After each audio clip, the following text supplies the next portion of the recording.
Chapter 27. Feeling down about your love life? Read this. Okay, so you don't have a girlfriend, you're not getting any sex.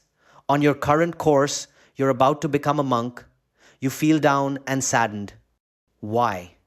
But Pook, I got no girl. That is not the problem.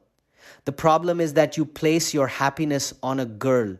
You can't be happy in a relationship unless you're happy being single. Get away. Indulge yourself in your hobbies and work.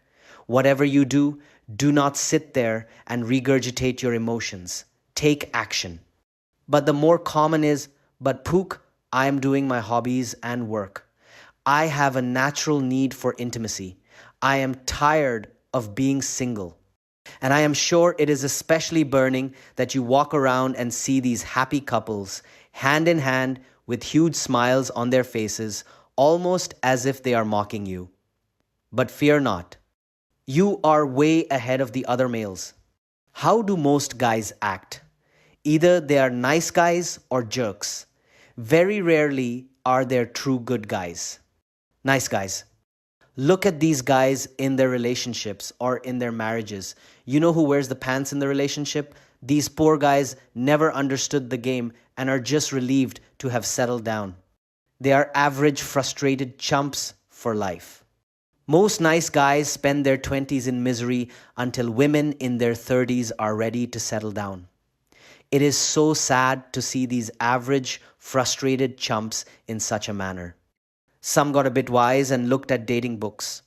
Unfortunately, most books make nice guys more feminine because they are written on what women say but not what they do. These poor chaps have no backbone. I watched my then roommate get a call from a girl saying that she was hungry and because she was studying, he was to go to Subway to get her a sandwich. Alas, he did this. This patheticness is not the exception, it is the common. See that cutie pie in those oh so tight pants? Most guys would chicken out in approaching her. In fact, many would go, run, don't let us know that we are looking at her. Pathetic, pathetic, pathetic. Or the guy who calls the girl of his affections night after night, hour after hour. Pathetic. When I was young, I remember a guy driving all the way to my house. I live out in the boonies to return to my sister a glove. She was pleasant, but didn't let him get in the front door.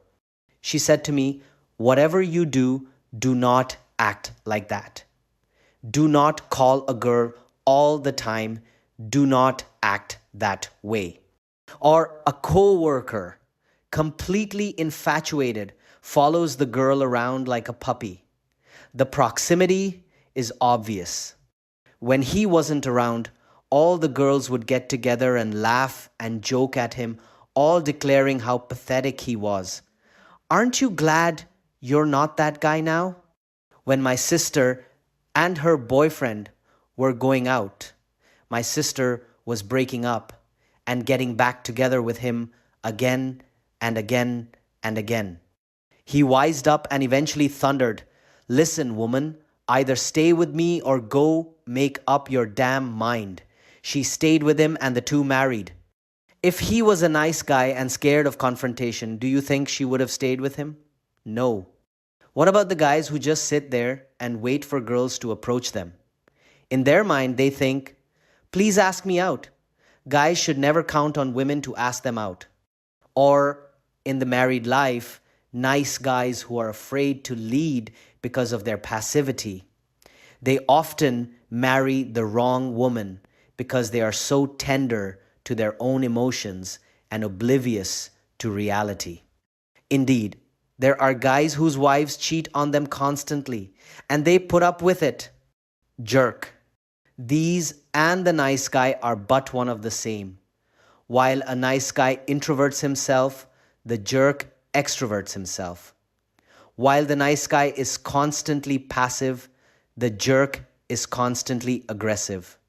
While the nice guy hides his sexuality and can't get chicks to be attracted to him, but are good long-term relationship material, as girls confirm by saying to nice guy, "You're not the type of guy I'd date. You're the type I'd marry." The jerk erupts his sexuality everywhere, gets chicks attracted to him, but can never keep them. The jerk has no confidence, which is why he is a jerk in the first place. True criticisms sting him and collapse his spirit. Notice how the jerk may get chicks long enough for sex. He fails completely in life.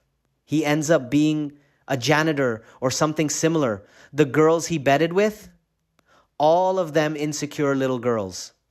It is pathetic and very, very sad. Some guys have gotten confident enough to take action, talk to girls, etc. But very few have true backbone. Even fewer than that have the Don Juan skills expressed in the articles and on this forum. Most guys are pathetic. Most are chumps. Women simply get tired of looking and will settle for who they are with. It is so sad. But you, on the other hand, you are not a chump and are definitely not pathetic. You are a good catch. Fear not having no intimacy right now, for with your mindset and skills will ensure you luxurious intimacy for the course of your life. Can the passive, nice guy speak of genuine passion within his relationship? Can the jerk, the coward, speak of genuine success and true maturity within relationships? Of course not. You are enlightened and know something 99% of the other guys do not, how to handle women. For if you don't, women will handle you. 1 out of 4 marriages is when the woman never loved the guy anyway but just settled down. Out of the love marriages, most of the women fall out of love. More women than men commit adultery. 80% of relationships are broken up by women. Why is this? Mostly because of patheticness. When you get down, think of all the guys that suffer from this. Then realize that you are truly free, for you possess the knowledge that makes you a man. There's no shame in failure, only shame in not trying. Even when you don't try, the fierce guilt that tears you up is a sign that you are changing for the better and killing that nice guy within you.